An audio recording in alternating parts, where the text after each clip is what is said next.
Jeudi 1er juillet 2021, chers internautes, ravis de vous retrouver pour cette nouvelle édition de la revue de presse sur JDC Plus TV. On ouvre avec la Voix du Centre qui s'intéresse au dernier rapport de la Chambre des comptes sur la gestion des fonds Covid-19.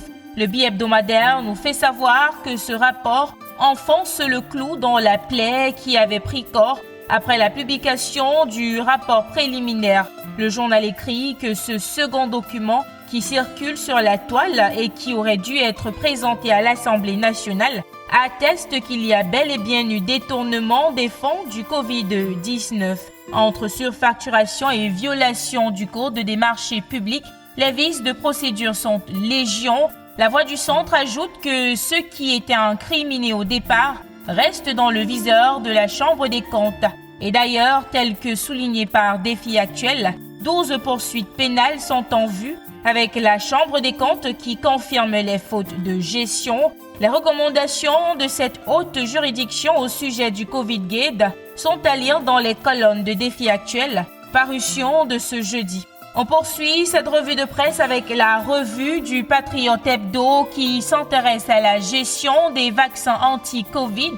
Il jette Paul Biya à la vindicte populaire, titre le journal, qui souligne ensuite qu'ils auraient dû expliquer aux Camerounais le bien fondé et la fiabilité des vaccins contre le Covid-19 au lieu de glisser cette peau de banane sous les pieds du Nomgui, susceptible de provoquer un soulèvement populaire.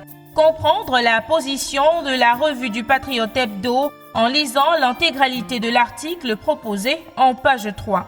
Très loin du Covid ainsi que du vaccin, parlant pénurie d'énergie électrique et ses conséquences économiques au Cameroun avec le quotidien Econews. Le journal indique que la quantité d'énergie produite actuellement n'est pas suffisante pour soutenir l'industrialisation planifiée par le gouvernement à l'horizon 2035. Les industries telles que Alukam, Dangote, Simencam, etc. ne tournent pas à plein régime pour ne pas absorber l'énergie électrique distribuée par Eneo aux ménages. Une situation qui, selon Econews, constitue un frein à l'industrialisation. Il relaie quelques pistes de sortie présentées par le ministre de l'Eau et de l'Énergie Gaston Ilundu Somba lundi dernier à l'Assemblée nationale. De l'économie à la société, il n'y a qu'un pas que nous franchissons avec Mutation qui, ce jeudi, s'intéresse aux logements sociaux. Pour le quotidien de la rue de l'aéroport, le projet reste toujours un échec au Cameroun.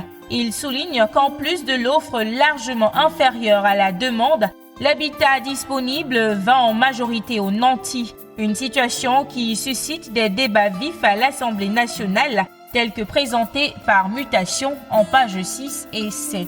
On sort de cette revue de presse avec Le Jour qui s'intéresse aux examens officiels au Cameroun. Qui fait quoi? Voilà la question en grande une.